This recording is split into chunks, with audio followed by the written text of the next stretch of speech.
May libro. Yan. Noong 3 taong gulang pa lamang ako, ang aking ina na ang nagsilbing unang guro na nagturo sa akin na bumasa ng alpabetong Tagalog, Espanyol at Ingles.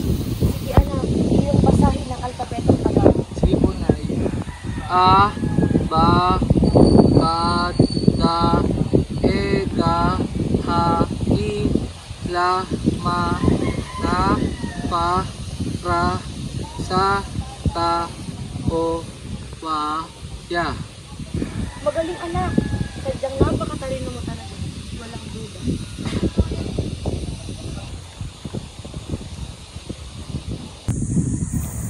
At ang panghuli ay si Maestro Leon Monroy na nagturo sa akin na pahalagahan ang sining.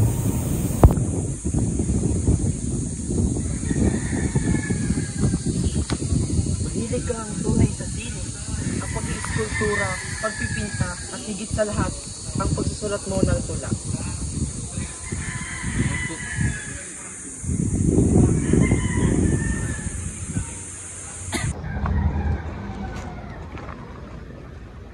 Kinakailangan na nating papasukin at pag-aralin sa paaralan ng ating anak.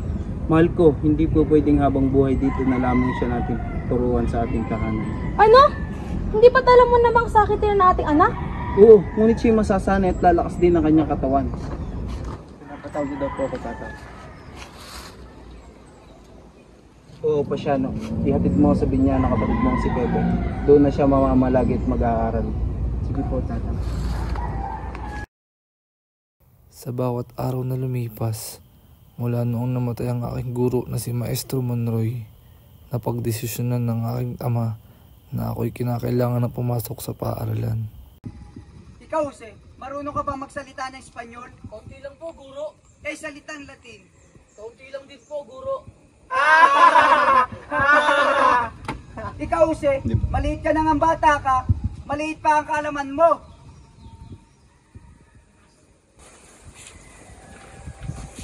At doon na nga nagsimula ang aking pakikibaka na malayo sa aking buong pamilya. Unang araw ko pa lamang sa binyan ay nagsimula na agad ng aming klase sa pamumuno ng aming guro na si Maestro Justiano Aquino Cruz. Chonggo! Ako, Chonggo! Kaysa naman sa'yo, bangus! Bangus! Eh, bali ng bangus, kaysa naman sa'yo, Chonggo, maliit na, maitim pa, wala pang alam. Ano? Sumaway! Sumaway! Ano ito? Ano nangyayari sa inyo? Ama, siya po nagpasimuno. Jose, halika! Akin na ang mga palad mo! Ito po. Ah! Pedro, sumama ka sa akin! Di po, Ama. Sa binyan ay naranasan ko ang mga bagay na hindi ko sadyang nararanasan sa aming tahanan. Kabilang narito ang pamamalo sa mga estudyanteng may kasalanan o may ginawang hindi tama. Naranasan ko din kutsain ng aking mga kamag-aral.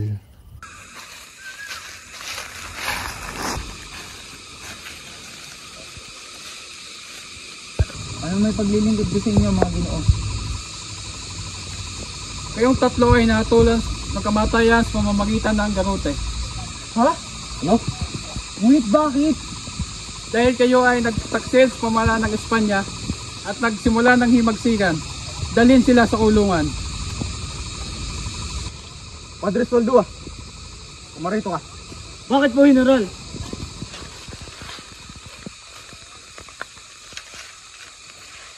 Kaya ko ipatigil ang pagbitay sa iyo sa isang kondisyon. Ayun ay kung ikay babaliktad at isasakdal lang iyong kasamang pare. Ito po, General. Basta't ipangako mo sa akin ang aking kaligtasan. Sige, sa araw ng bitay, ikay mapapawalang sala.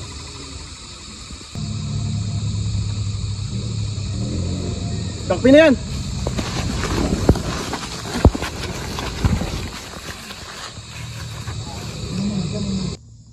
Nais kong inyong saksiyan ang pagbitay sa 3 paring martir, mga taksil sa simbahan, mga erehe. Bitayin ng 3 pare. Ano bang nagawa ko kasalanan? Diyos ko, mamamatay na lang ba ako na walang saysay sa mundong ito? Walang patawad. Padre, ako yung patawarin. Sa akin gagawin sa iyo. Padre! Pinapatawad na kita, anak. Gawin mo ang pinag-uutos sa iyo.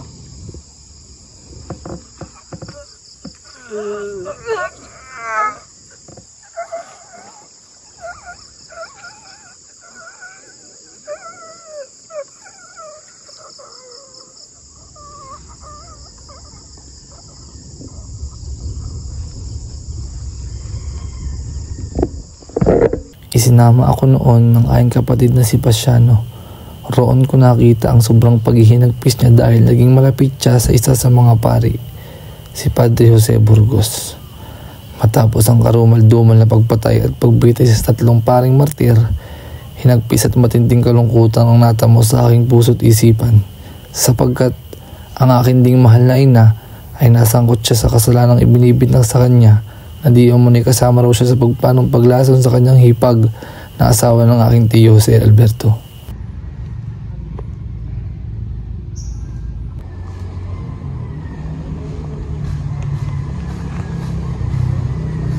Sir Garbanzo, umas kayo dito. Ikaw, Teodora, yan ba'y gaganti mo sa akin? Wala akong ginawa kundi maging mabuting asawa sa iyo. O nagsasakripisyo maghanap trabaho para sa ating pamilya. Pagkatapos, yan ba ay susukli mo sa akin? Sige, Cabron! Hanggang kailan mo pa ako ginaganito? Mahal, hayaan mo ako magpaliwanag sa iyo, Jose Alberto.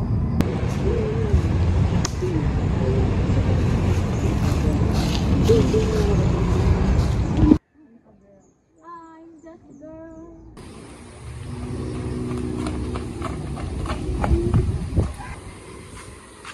Alberto, anong dahilan at naparito ka? Nalaman ko may ibang kinakasama ng aking asawa. Ngayon ay, pinaplano ko walayan na siya. Ano? Hindi yan maaari. Naiisip mo ba ang sabihin ng ibang tao? Hindi magandang pag-usapan tayo ng buong bayan. Huwag mo nga hayaang masira ang pangalan ipinamana sa atin ng ating mga ninuno. Bilang ikay aking kadugo at mas lubos kong pinapahalagaan ng iyong payo, mas pipiliin ko na lang makinig sa iyo at magparaya na lamang.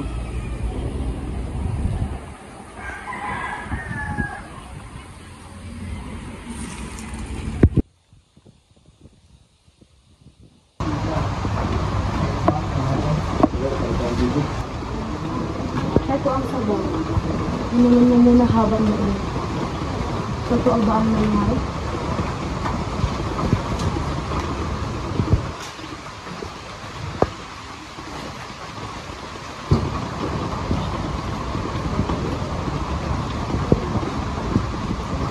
Teodora! Teodora! Ano bang nangyayari sa'yo at sumisigaw ka hanggang sa labas na narinig kita? Balak mo ba talagang patayin kung kaya't nilagyan mo ng lason itong sabaw na ipinainom mo sa akin? Ha? Anong sinasabi mo? Walang lason na sabaw na iyan! Anong wala? Bigla na sumakit ang aking tiyan. Walang lason na sabaw na iyan! Anong pinagsasabi mo?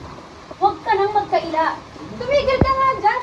Ano bang pinagsasabi mo? Wala nga lason na sabaw na iyan!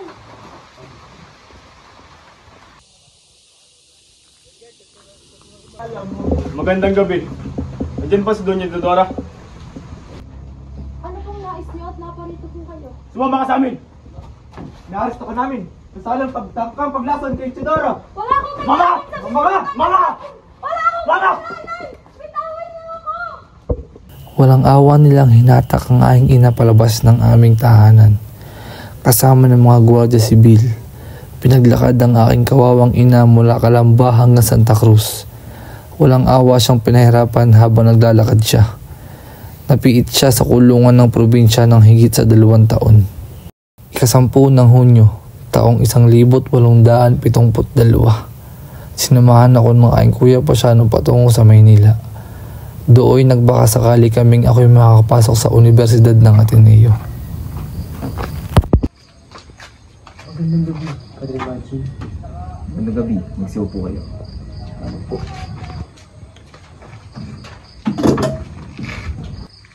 Hindi ka namin maaaring tanggapin sapagkat una, tapos na ang itinalagang araw para sa rehistrasyon. Pangalawa, mukha kang sakitin at patpatin para sa iyong edad. Paman yun, Padre Maggi.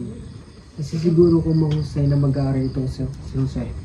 At naniniwala ko magdudulot siya ng magandang reputasyon para sa paaralang ito. Kaya naman nararapat siyang rito. Jose, magpasalamat ka kay Manuel sapagkat dahil sa kanya ikay aming tatanggapin. Salamat po. Salamat po. Padre Maggi. Salamat po.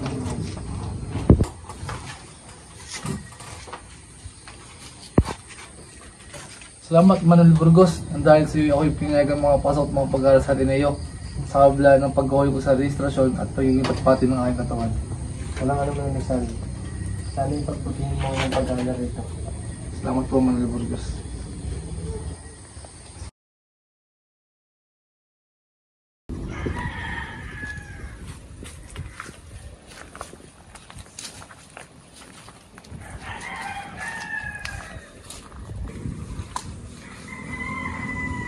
Napakahusay mong sumulat ng mga tula, Jose. Ipagpatuloy mo lang yung pagsulat at ako nakakasigurong ito may magandang kinabukasan sa larangan ng literatura. Gracias, Padre Sanchez. Hindi naging madali ang mga unang taon ko sa Ateneo. Lubos kong pinahirapang makamit ang mga matataas na grado upang matuwa sa akin ng aking nanang na sa mga panahong iyon ay kasalukuyang nasa pigitan pa. Nasa 16 na taong gulang si Rizal nang nadama ang unang pag-ibig sa dalagang nagangalang Segunda Katigbak na Tagalipa, Batangas. Si Rizal noon ay papuntang Trozo, Manila upang bisitahin ang kanyang lola. Kasama niya ang kaibigang si Mariano Katigbak. Isang araw pagdating sa Lipa ay andun na si Segunda kasama ang iba pang bisita at agad nabighani si Rizal sa taglay na kagandahan ni Segunda. Karamihan sa mga bisita ay kilala si Rizal bilang isang dalubhasa na pintor kaya hinikayat nila si Rizal na ipinta ang dalaga.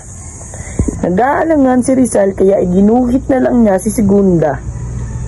Sa tuwing titingin si Rizal kay Segunda ay agad naman ang kanyang pisngi ay nagsisimulang mamula. Si Segunda Katigbak ang kanyang puppy love. Sa kasamaang palad, ang kanyang unang pag-ibig ay kakasal sa isang taong bayan na si Manuel Luis Pal. Marso 23, 1877. Sa wakas, dumating na rin ang araw ng aking pagtatapos. At natanggap ko ang pinakamataas na parangal. Aking ring nakamit ang Bachelor in Artes. Matapos ako makapagtapos ng pag-aaral sa paaralan ng Ateneo, kinailangan ko nang bumalik sa bayan. Ang bayan ng Kalamba kung kaya't kailangan ko magpaalam sa dalagang unang nagpatibok sa aking puso.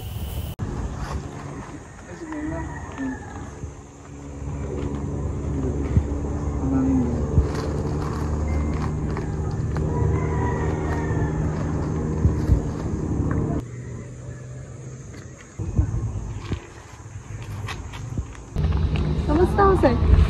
Gusto ko sana magpaalam sa'yo. O iuwi mo na sa aming tahanan sa Kalamba. At baka ikay hindi ko na muling makita ngayong bakasyon. Ako man, uuwi rin ako sa aming bayan sa Lipa. Sige, paalam na. Dadaan naman kayo ng Kalamba, di ba? Pag ako dumiretso ng Lipa. Makikita pa naman tayo.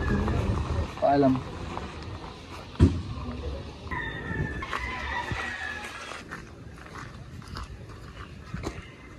Sa hindi inaasahang pangyayari, dala ng kalakasan ng hangin sa Kalamba noong si Segunda ay kasalukuyang paluwas sa kanilang bayan, ay hindi na nakadaan ng kanilang sinasakyan pabor sa aming bayan kung kaya't hindi na kami nagkita mula noon. Ano ba ang iniisip mo? Masyado ka nang madami natutunan. Baka mapugutin ka na ng iyong ulo.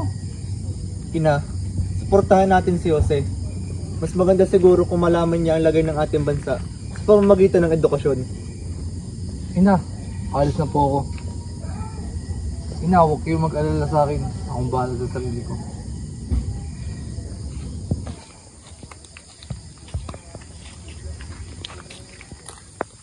Isang buwan nang lumipas matapos akong makapagtapos sa Ateneo. Nakapagdesisyon ako na kunin muna pansamantala ang kursong Filosofiya at Literatura. Habang ako'y nag-aantay sa sagot ni Padre Pablo Ramon sa kursong nababagay sa akin. Sa pagkakataong ito, ginamit ko ng apelidong Rizal upang hindi makakagaw ng pansin sa mata ng mga Espanyol sa aking papasokong universidad. Habang ako'y nag-aaral sa Universidad ng Santo Tomas, ay doon ko nakilala ang isang kaakit-akit at mainhing dalaga na anak ni Tio Antonio Rivera na nangangalang Leonor Rivera. Leonor, minsan na hinihiling ko kay Bathala na sana hindi na lamang tayo magpinsan. Hindi ko na kasi kayang pigilan ng aking nararamdaman. Gusto ko na itong ilabas at iyong namnamin at asapin habang tayo magkasama. Gusto kong yakapin ang hinaharap ng buong puso kasama ka at pangakong hindi kita iiwan magpakilanman.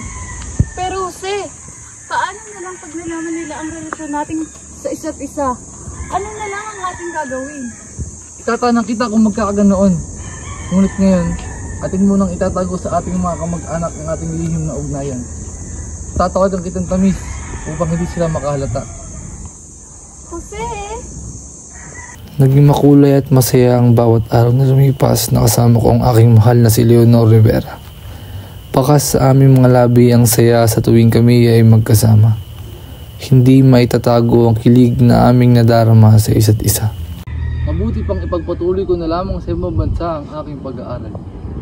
Nakita ko ang diskriminasyon sa mga Pilipino mag-aaral na katulad ko.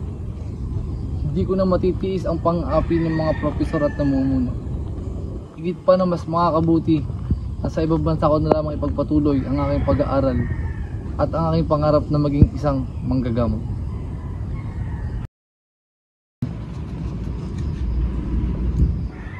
Mahal kong kapatid, nais kong ipabatid ang aking pasasalamat sa iyong pagsuporta sa aking planong pag-alis. Ilan lamang kayong nakakalam ng aking ninanais. Tulad ni na Ate Saturnina, Lucia, Tio Antonio, ang mga Valenzuela at ang aking ilang matatalik na kaibigan. Kung maaari, ipabatid mo sa aking mga magulang at sa aking minamahal na Leonor. Patawarin nila ako sa aking biglaang pag-iisay. Hindi ko kailanman kalilimutan ang aking misyon. At ito ay ang mag-obserba sa pamumuhay at kultura, lingwahe at adwana, industriya at komersyo, ang gobyerno at batas dito sa Europa. Ito ay magsisilbing aking paghahanda upang makatulong sa pagpapalaya sa ating bansang inaapi at tinatapak-tapakan. Lubos na nagmamahal, Pepe. Ngayon ay ika-3 ng Mayo taong 1882. Ako ay nakasakay sa barkong Salvadora. Ito na ang simula ng aking paglalakbay patungo sa kanluraning bayan. Sinunod ko ang payo ng aking kuya Pasiano. Ipinagpatuloy ko ang aking pag-aaral sa Universidad Central de Madrid.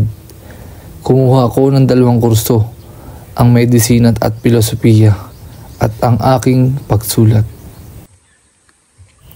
Ang pangungulila ko sa aking pamilya at sa aking minamahal na si Leonor ay dinaan ko na lamang sa pamamasyal at pagbabasa ng iba't ibang akda upang libangin ang sarili. Taong 1885 na makapagtapos ako ng pag-aaral sa Madrid. Sa pagkakataong iyon ay labis akong nakaramdam ng tuwa dahil sa wakas ay naging isa na akong ganap na manggagamot at napagtagumpayan ko ang pinapangarap ng aking kuya Pasiano. Noong nagtungo ako sa bansang Berlin, doon ay isinulat ko ang unang sulat na ibinigay ko kay Ginoong Blumentritt. Dear Blumentritt, I have heard that you are studying our language and that you had already published some works about it. Permit me to send you a valuable book written by my countryman in our language. The Spanish version is mediocre because the author is only a modest writer, but the Tagalog part is good, and it is precisely the language spoken in our province. Truly yours, Rizal. Pagkaraan ng ilang taon, ay natapos ko ang pagsulat sa aking unang nobela na Noli Me Tangere.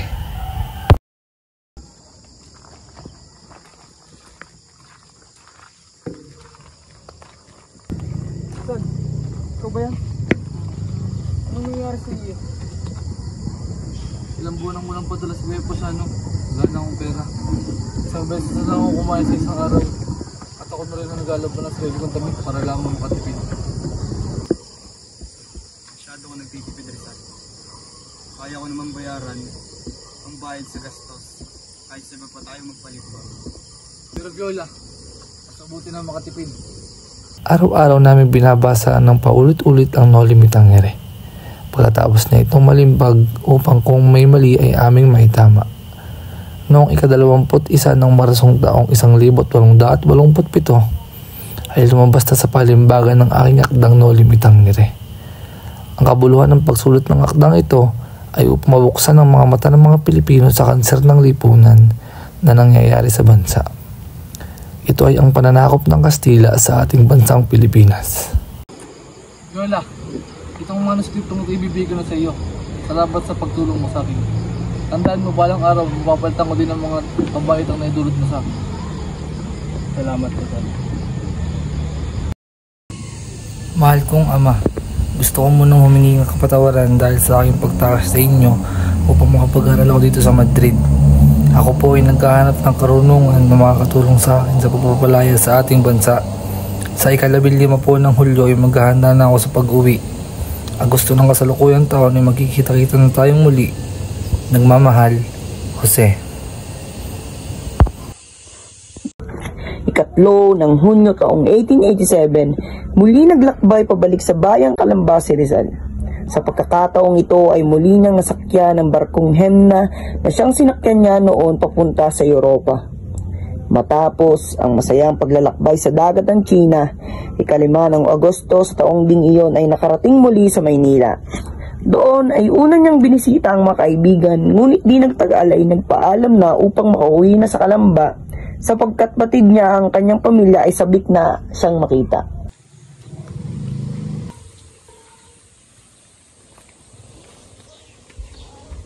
Atang, nagsipusan mo paalam. Akin lamang po muna bibisitahin ng aking liyo, no? Di maaari, Pepe. Alam mo bang mainit ang mata ng mga praile sa'yo? Bilang amo mo ay di ako papayag. Nais mo na ba talagang mawala dito sa mundo ang buhay mo? Di maaari! Kung yan po ang nais niyo, Tatang, susunod na lamang po ako. Matapos kong makapagtayo ng aking klinika, ay napag-isip-isip ko na simulan ng aking ikalawang nobela, ang El Filibusterismo. Ngunit, hindi maitatanggi na maraming bumabatikos sa aking akdang Noli Me Tangere. Sa kabila na dito ang 8 polyeto na isinulat ni Padre Jose Rodriguez, ang mga praile ay nagiinit dahil sa paglabas ng katotohanang nangyari sa Pilipinas. Ngunit ilan sa aking mga matatalik na kaibigan ay dinepensa naman ito. Buenas noches, Rizal. Alam mo na siguro ang balita sa iyo. Delikado na ang buhay mo ngayon. Nais ko sanang lisanin mo ang Pilipinas sa lalong mabilis na panahon. Ngunit, wala akong nakikitang masama sa mga nilimbag ko. Kahit ako, wala akong nakikitang masama sa iyong sinulat. Pero alam mo naman, masama ang tingin nila sa iyo. Kung ako sa iyo, lilisanin ko sa lalong madaling panahon. Si Dati E, si Dos del Liga. Gracias. Sa pangalawang pagkakataon ay aalis muli ako ng bansa. Hindi ko maaatim na masaktan ng aking pamilya at mahal sa buhay dahil sa aking pagsulat. Alam ko din na mas makakatulong ako sa paggising ng nasyonalismo sa mga puso ng mga Pilipino kung ipagpapatuloy ko ang aking pagsusulat sa ibang bansa. Sa pangalawang pagkakataon ay aalis muli ako ng bansa. Hindi ko maaatim na masaktan ng aking pamilya at mahal sa buhay dahil sa aking pagsulat. Alam ko din na mas makakatulong ako sa paggising ng nasyonalismo sa mga puso ng mga Pilipino kung ipagpapatuloy ko ang aking pagsusulat sa ibang bansa.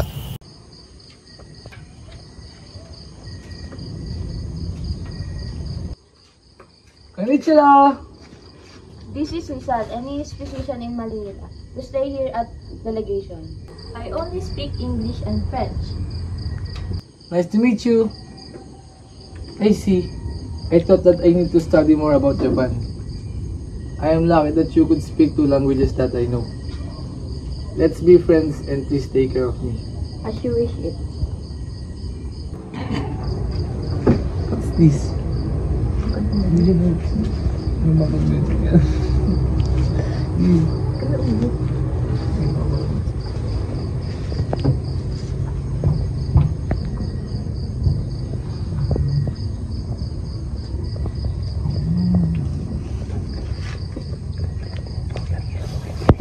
At dito na nagsimula ang magandang pagtitingin na namin ni Osei-san.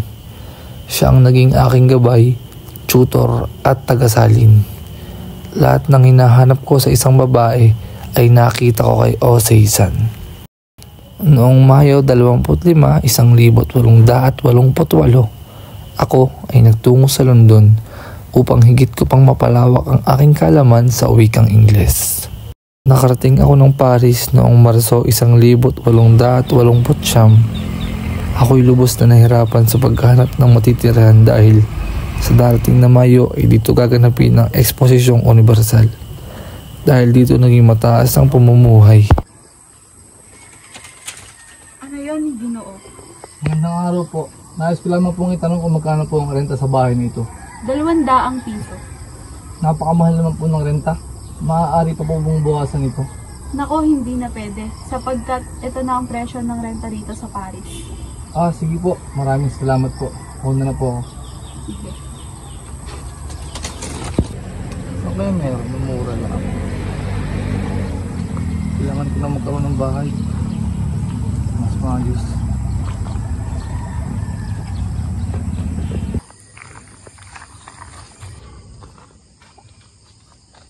Bakit hindi mo sinabi sa akin ang iyong kinaharap na suliranin ni Rizal? Valentin, presensya ka na, ngunit ako'y nahihiya sa'yo kaya hindi ko sinabi. Ako nang bahala. Kaya ko ang bayaran yan. Ika-18 ng Setyembre, taong 1891 nang matapos ang publikasyon ng aking mga akda.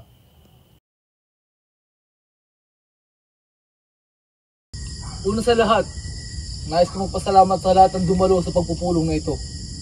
Ngunit ano nga ba ang pakay mo, Jose, kung bakit niya nagpatawag sa pagpupulong na ito? Nais ko sana magtatag ng samahan laban sa pamahalaan ng mga Kastila. Ngunit gaano ka nakatitiyak, Rizal, na tayo magtatagumpay? Marahil alam naman natin na lahat sila yung makapangyarihan. Kaya nga tayo narito upang pagpulungan ng ating mga isasagawang hakbang. Sangayon ako sa inyong mga plano, Jose. Kaya't ikaw, ipagpatuloy mo ang iyong ginagawa. Kung gayon, tayo na't maghalal na mamumuno sa ating samahan. Si Rizal ng sulat mula kay Gobernador General Despujol at kaya naman agad ito nagtungo sa kanyang kartero. Buenas noche. There's a... Good evening. I received this letter saying that you want to talk to me. Yes, Senor. I sent you a letter because I want you to know if you want to go back in Hong Kong. But why did you ask?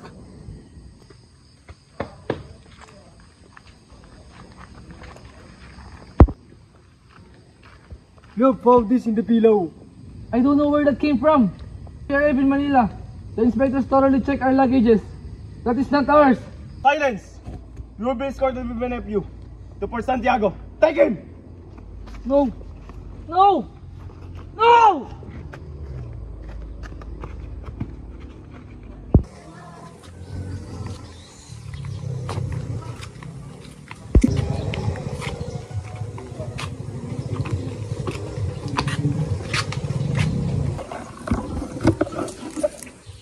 Good day, Dr. Rizal. I am Josephine, and I would like to inquire on the health of my stepfather. Okay, kindly send him in.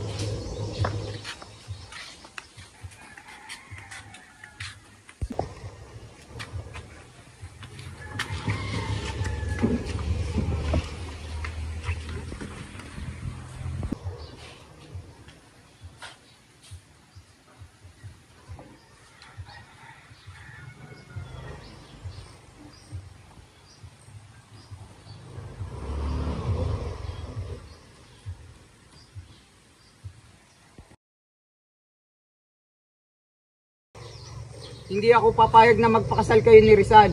Ngunit ama, mahal ko si Jose.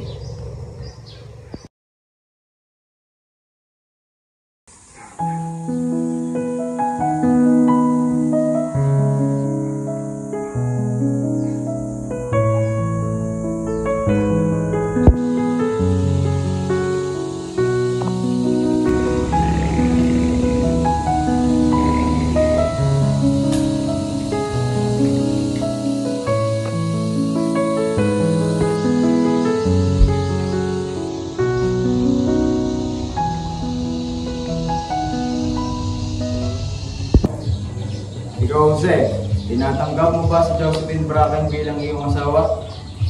Opo, Padre. Ikaw naman, Josephine Bracken, tinatanggap mo ba si Jose Rizal bilang asawa mo? Opo, Padre. Bilang bagong mag-asawa, pwede mo nang halikan ang iyong katipan? Sa mata ng Diyos, ay kasal na. Jose, tinatanggap kita ng buong buo at pinanais ko na makapiling ka habang buhay.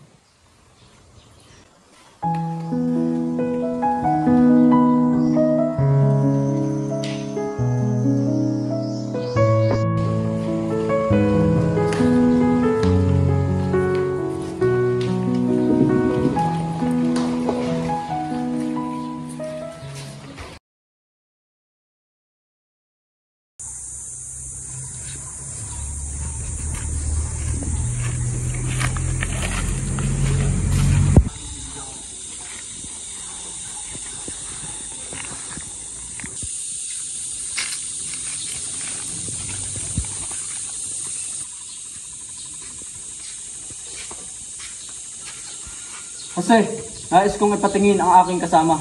Siya ay may problema sa kabilang mata. Opo, mukhang hindi lang yan ang iyong pakay sa pagdalaw sa akin dito, Dr. Valenzuela. Tunay ngang napakatalino mo, Jose. Nais ni Andres na ipaalam sa iyo na handa na ang katipunan sa pagsugod sa pamahalaan. Tayo ay nakahanda na sa ating adhikain.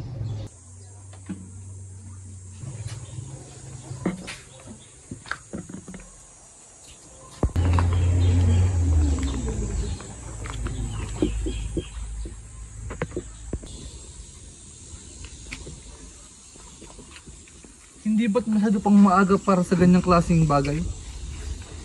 Alam naman natin hindi pa nakahanda ang ating bayan sa ganyang kalaking responsibilidad. Kulang na kulang pa tayo sa sandata at armas. Ipagpaumanin ninyo ngunit hindi ako pabor sa inyo. Ngunit, nakaplano na ito. At ito ang paraan ng paglayo mo sa bilangguan na ito. Ngunit, ayokong sirain ang aking mga salita. At nangapangako na rin ako na hindi ako tatakas. Pinayagan rin ako ni General Blanco na tumungo sa Cuba upang maging doktor ng mga hukbo. Upang sagayin mapag-aralan ko din ng mga bagay-bagay tungkol sa praktikal na digmaan. Mukhang hindi kita mapipilit sa aming adhikain, Jose. O manhin. Kinailangan kong magmadali upang hindi maabutan ng himagsikan noon sapagkat delikado na ang panahon na iyon. Ngunit ako'y huli na. Nakaalis na ang bapor patungong Espanya ng araw na iyon. Ngunit pagkalipas ng isang buwan, lula ng isang barkong Isla de Panay, ako'y natuloy sa pagtungo ko sa Espanya at doon nakausap ko si Don Pedro. Nais ko sanang hilingin na tumigil ka dito sa Singapore, Jose. Ako hindi mapalagay sa iyong liham na tinanggap. Alin? Ang lihim na initid sa akin ng Gobernador Blanco? Ngunit umaasa ako na magandang patutunguhan ng lahat ng ito. Ngunit Jose, hindi masyadong matatag ang paniniwala mo sa gobernador. Dapat alam mo na hindi dapat natin siya pagkatiwalaan. Manalig na lamang tayo. Magiging maayos din ang lahat.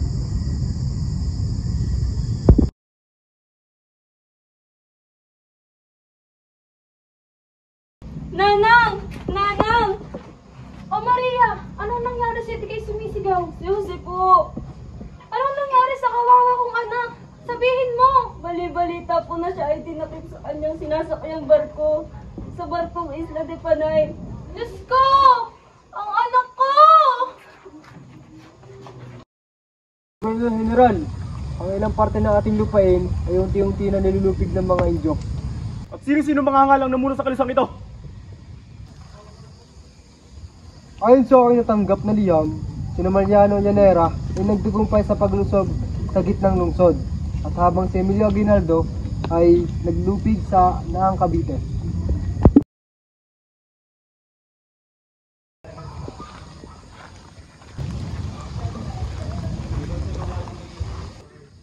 Ayon sa aking pagsasiyasat, may dalawang katibayan na laban sa iyo.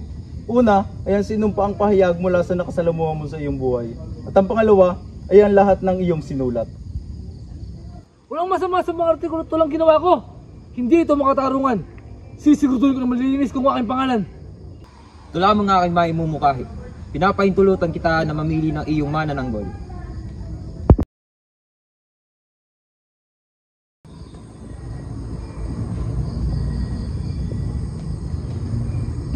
Nandito tayong lahat upang litisin si Jose Rizal ukol sa kanyang kasong pag-aalsa, sedisyon at pagtatag ng mga iligal na samahan.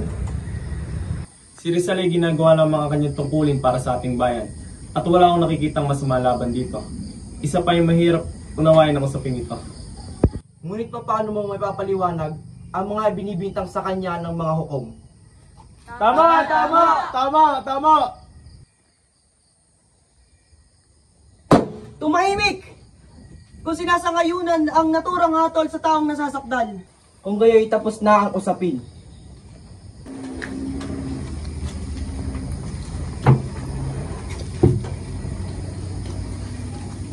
Ikaw, Rizal, ay hinahatulang barilin sa Bagong Bayan sa umaga ng 30 ng Disyembre.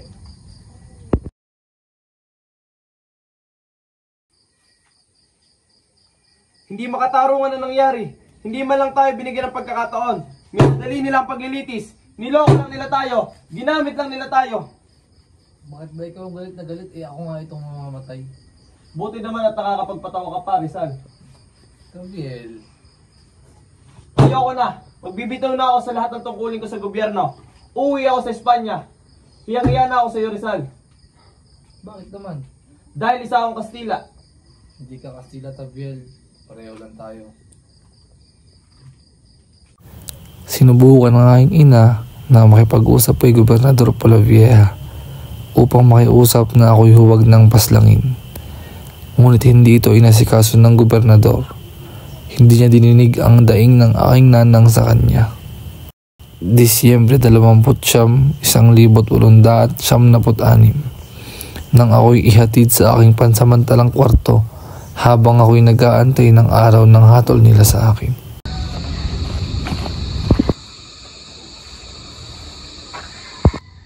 Mga kasama, kailangan natin gumawa ng paraan upang iligtas si Jose Rizal.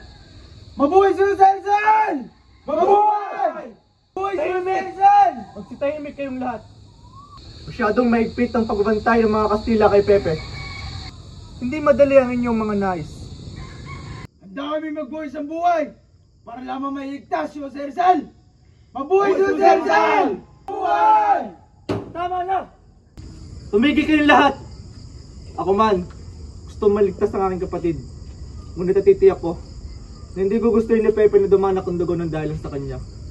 Wala na tayong magagawa. Diyos na ang bahala magligtas sa kanya. Bago ang araw na pagkamatay ni Rizal, ay sumulat siya kay Pasiano na naglalaman ng pasasalamat at ang salitang, "Hindi ko inaksaya ang panahon ko." At tinalaw rin ni Doña Teodora si Pepe at sinabing, "Nanang, pag ako ay namatay, hingin niyo ang aking bangkay at baka saan lamang po nila ako itapon. Nais ko pong ibaon niyo ito sa lupa. Lagyan ng isang bato, ilagay niyo ang aking pangalan, ang araw ng aking kapanganakan, ang araw ng aking kamatayan, at nais ko pong lagyan niyo ito ng isang krus."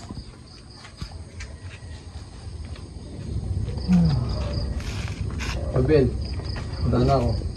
Ikaw? Huwag kang matakot, Abel. Dito lang ako. Ito, ibibigay ako sa'yo. Paano di mo ako makalimutan? Tanggapin mo ito, Abel. Ito ang tanda ng ating pagkakaibigan. Hindi na, Rizal. Ibigay mo na yun sa iyong pamilya. Sobrang-sobra ng alala ko sa iyo.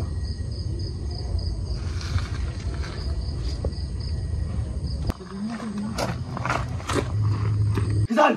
Sumama sa amin!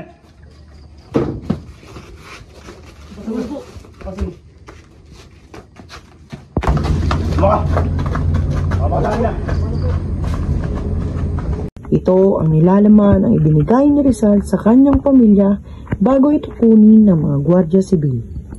Farewell, my adored country, region beloved of the sun, pearl of the Orient Sea, our lost Eden, departing in happiness.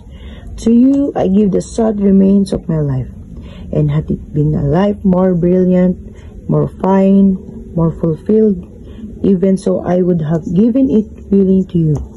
Others are giving you their lives on fields of battles, fighting joyfully, without thought for the consequence. How it takes place is not important. Cypress, laurel or lily, scaffold or battlefield, in combat or in cruel martyrdom, it is the same of demanded by country and home. I am to die when I see the heavens go vivid, color in the sky at last, announcing day. If color be needed to embellish your dawn, shed by blood, at that perfect moment let it flow, and be enhanced in the reflection of your dawning light.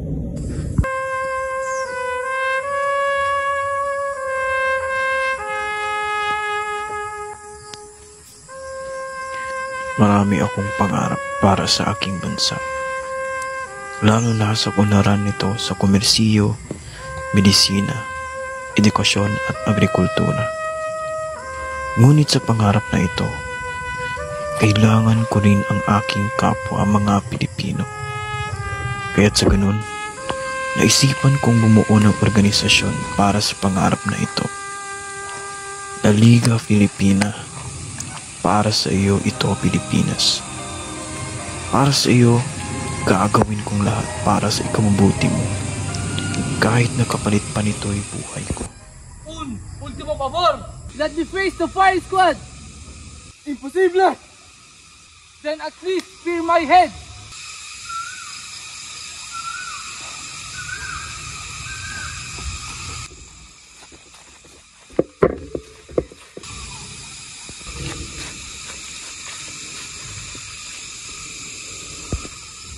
In the name of King of Spain, anyone who raises in voice favor of the criminal will be also executed.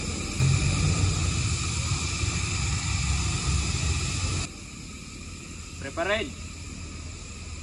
Putin. Fuego. Consumatum est! Fire! Gagawin ko lahat para sa ikabubuti mo. Kahit nakapalit pa nito'y buhay ko.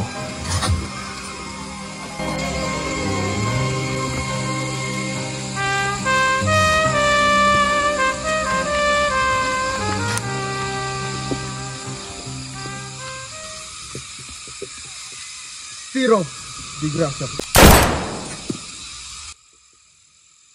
¡Viva España! ¡Viva España! ¡Viva España!